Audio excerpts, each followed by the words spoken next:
musulmon kishini o'zini otasini ustidagi haqlardan bittasi chiroyli ism qo'yishlik.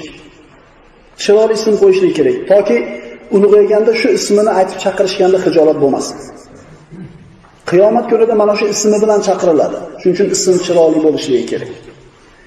Endi shunday bir holatlarni ham kuzatib qolamiz. Kimlargadir taqlid qiladi bu odamlar. Qaysidir bir odamlarni havas qiladida, umuman islomga, dinga to'g'ri kelmaydigan ismlarni ham qo'yib qo'yishadi.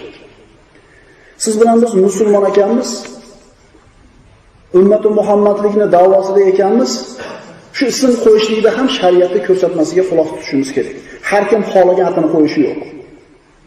Alhamdulillah, hozir bir oxirgi bir 10 yilda bu yoqda odamlar albatta ism qo'yishlikda bir maslahat so'rayapti kerak. Qanday ism qo'ysam bo'ladi? Avval qo'yaveradi to'g'ri kelgan narsani. O'ylamasdi odamlar. Falonchiga o'xshasa bo'lsa tappat atini qo'yib qo'yadi. Uning atida ma'no bormi yo'qmi farqi yo'q.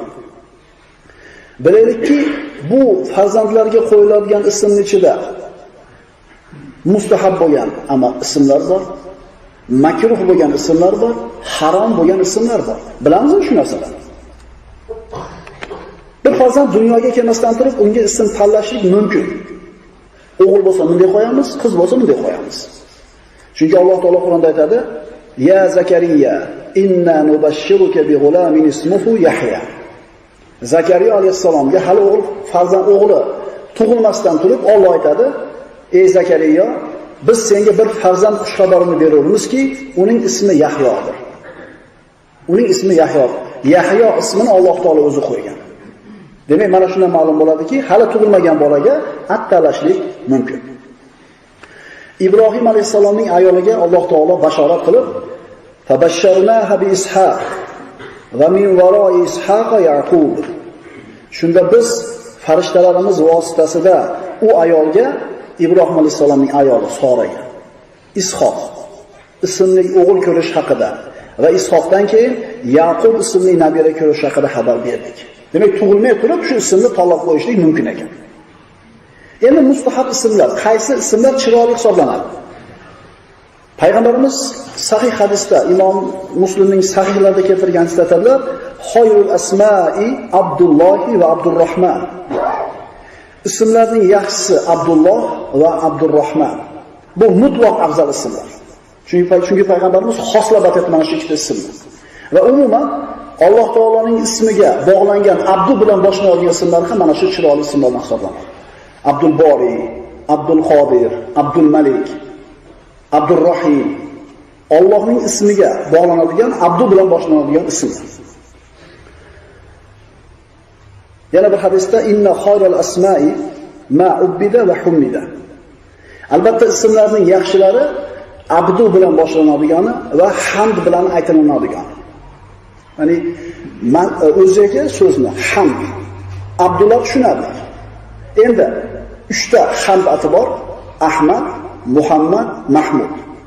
Bu uchala ismning o'ziga hamd kalimasidan kelib chiqadi va uchalasi ham payg'ambarimiz sollallohu alayhi vasallamning ismlari. Yana mustahab bo'lgan chiroyli ismlardan tarixda iymon bilan, solih amallar bilan tanilgan kishilar, sahobalar. Abu Bakr, Umar, Usmon, Ali, Zubayr, Xolid va boshqa ulug' sahobalarning ismlari. Bu ham chiroyli sanaladigan ismlardir. Yana mustahab bo'lgan ismlardan Nabiy sollallohu alayhi vasallamning ahli baytining a'zolarining ismlari, oilasining a'zolarining ismlari. Chunki mana shu insonlarni yaxshi ko'rganligimizdan qo'yamiz ismlarini. Yana mustahab bo'lgan chiroyli ismlardan bu anbiyolarning atlari. Ibrohim, Ismoil, Zakariya, Solih, Yahyo va boshqalar. Odamlarga hayronsan. Ism qo'yayotganda ma'nosi bilan ishi yo'q. Faqat shu ismni aytganda quloqqa jaranglab, jozibador bo'lib eshitsa va boshqa birovga bo'lmasin. Domla hech kim yo'q, aqob bering deb keladi. Nima deysan? Nima deysan?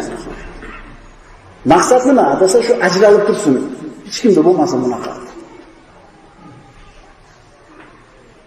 Masalan, Shohsanam deb, Gulsanam deydi, Maftuna deydi, Setora deydi. Shu atni qo'yayotganlar shu ismlarning ma'nosini tushunadi, lekin Yo faqat shu jaranglab chiqsa bo'ldimi? Musulmon odam bo'ladigan bo'lsa, o'ylanishligi kerak bu ismning orqasida nima bor. Bu so'z, bu ism nimani anglatadi? Shuning uchun ism qo'yayotganda o'ylabroq qo'yaylik, chunki biz musulmonmiz. Endi harom bo'lgan ismlar ham bor. Mumkin bo'lmagan ismlar ham bor.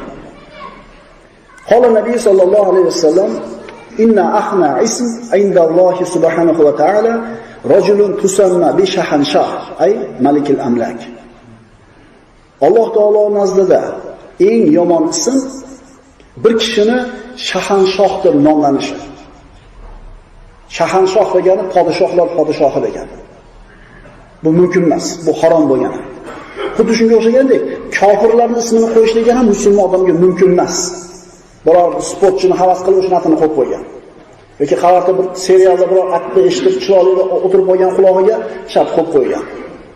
Bu otalar sizlarni chiroyli ism qo'yishinglar farzandinglarni sizlar ustinglardagi haqqi, sizlar xohlaganinglarni qila olmaysizlar. Agar musulmon bo'lsanglar. Shariatga to'g'ri keladimi, kelmaydimi? So'raymiz, keyin bu ismni qo'yamiz.